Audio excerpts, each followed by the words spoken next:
Joining us now with reaction, the author of the best-selling book, Treason, former Speaker of the House, Fox News contributor, Newt Gingrich. This guy fascinated me. I sent you a note about him last night. What he did is he would fly over the Golden Triangle. They lost all these jobs. They didn't have labor issues. He saw all this opportunity. He literally forced the local government to invest in roads, sewers, and even a huge electrical bid.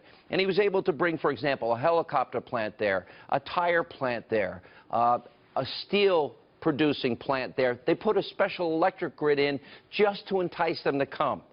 Now, if we're going to spend up to $1 trillion on infrastructure, I want him spending it, not those 535 clowns in D.C. Am I wrong? No, I think you're onto a big thing, and no, I'm not. I think you're onto something that's very, very big.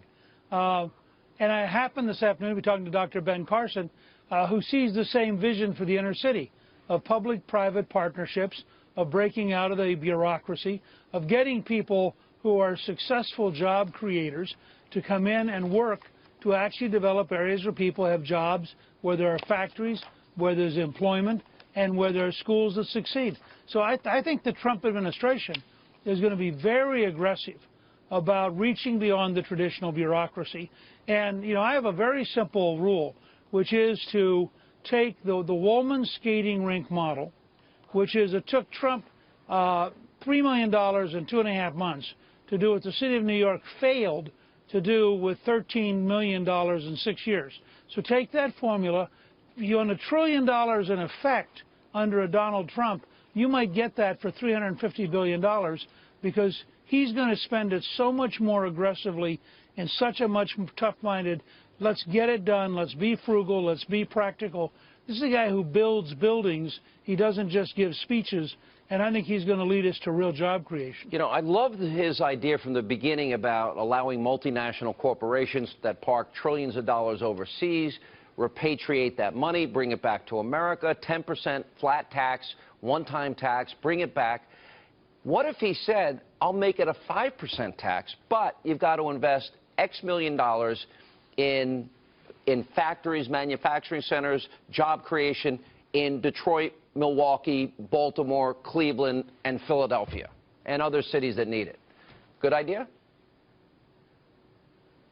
I think, well, it's exactly what Jack Kemp was advocating years ago in creating enterprise zones, areas where you dramatically limit the regulations, you make it fast and easy to start a job, you give a good tax advantage, you have a school that actually teaches people how to work, teaches them the skills they need for a job. You put that package together right, you can have very dramatic economic growth.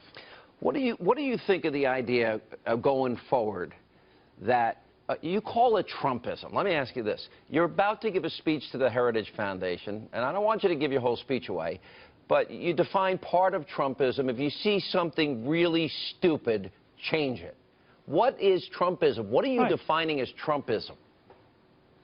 Well, first of all, I'm trying to learn from Trump by watching what he does.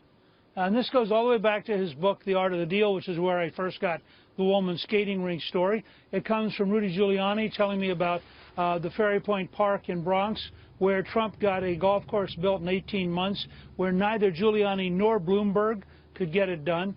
So I'm looking at what is it this guy does? How does he think? What's he trying to do? And this trip to Indiana, the Carrier example is perfectly Trump-like. He sees a problem.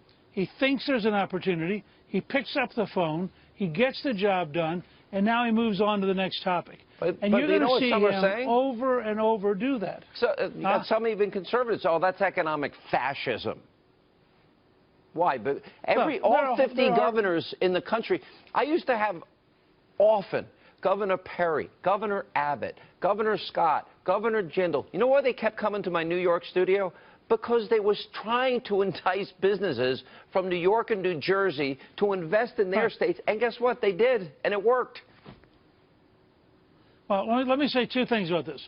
Trump is the first American president to realize that we're in a worldwide economic competition, just like the 50 states are in a competition. I mean, these guys who yell free trade, have they ever tried doing business in Mexico? Have they tried doing business in China? What are they talking about? This is an interesting theoretical model, and I've read Adam Smith. I'm happy to debate The Wealth of Nations anytime, because he actually has very clear places where he says it doesn't work.